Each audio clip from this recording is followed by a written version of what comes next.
I recently had to take my daughter's iPhone away because of her grades.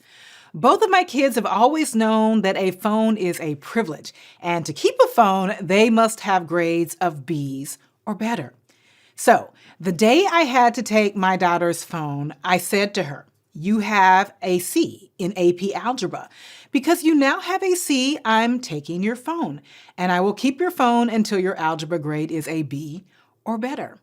I just said what I needed to say, let that sink in, and then I held out my hand to receive the phone. And so it is when you have to deliver bad news to your customers.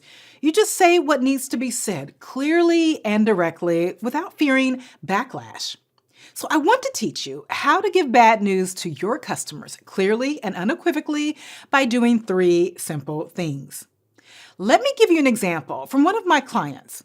At their work, every single day, employees are in a situation of having to deliver bad news.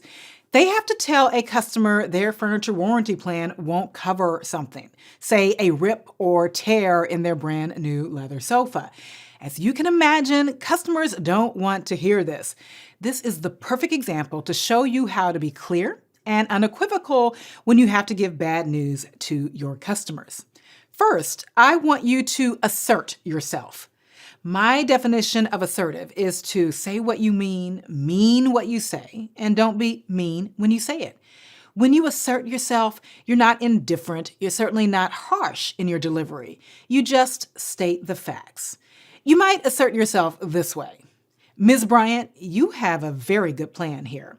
It covers such things as fading, stains, and structural damage. Your plan does not cover rips or tears to the leather as stated in your warranty plan.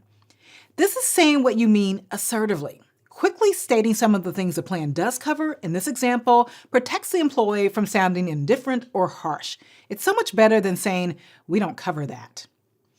The second thing I want you to do is be straightforward and honest. Don't hold back on bad news out of fear of how your customer might react. Just state the news in the most straightforward way possible. It won't make things easier if you are vague or if you sugarcoat the news.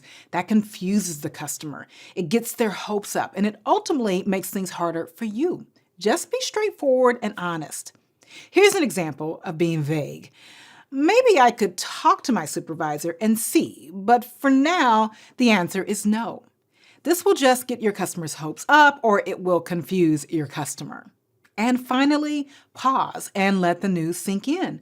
This is a tip I learned from doctors. When doctors deliver bad news to patients or family, they have a practice of always pausing after delivering the bad news to let that news sink in. They give their patients time to process what they've just heard.